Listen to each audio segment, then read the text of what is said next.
Cuban street musicians strike up a tune to earn money from foreign tourists who come from just about every country in the world. Except, that is, from the United States.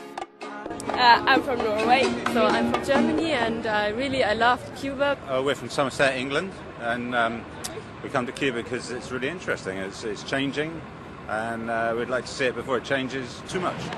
That change may take place once U.S. government restrictions on travel to Cuba are lifted, and the island is again flooded with Americans. But even though the travel ban remains firmly in place, there's a growing trickle of visitors from the United States. It used to be the only Americans you could find in Cuba were diplomats, journalists, or tourists breaking the U.S. trade embargo. But increasingly, more and more Americans are coming to Cuba and doing it legally.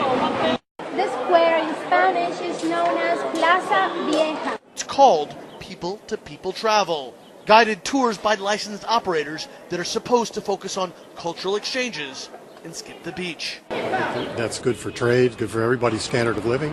On Monday, Robert Petrick, a real estate developer in California, wrapped up a week-long legal trip to Cuba where his tour met with independent entrepreneurs. First of all, I like the United States, they like our business model, and they'd like a chance to have a little more freedom in their economic activities, and we were able to impart a little bit of that to them, and of course vice versa. So I felt actually like we accomplished something. Yeah. But several Cuban-American congressmen have said people-to-people travelers don't get to see the poverty and shortage of personal liberties in Cuba. What these trips are all about is nothing more than tourism. It's just tourism. It's just people going to Cuba.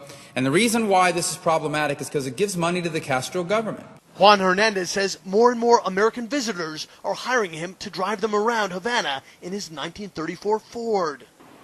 Hernandez shows them the good and the bad of life in Cuba.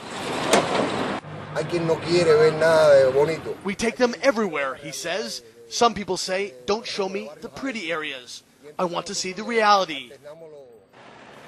While people-to-people tour operators say interest is surging, travel to Cuba is expensive and bogged down with red tape.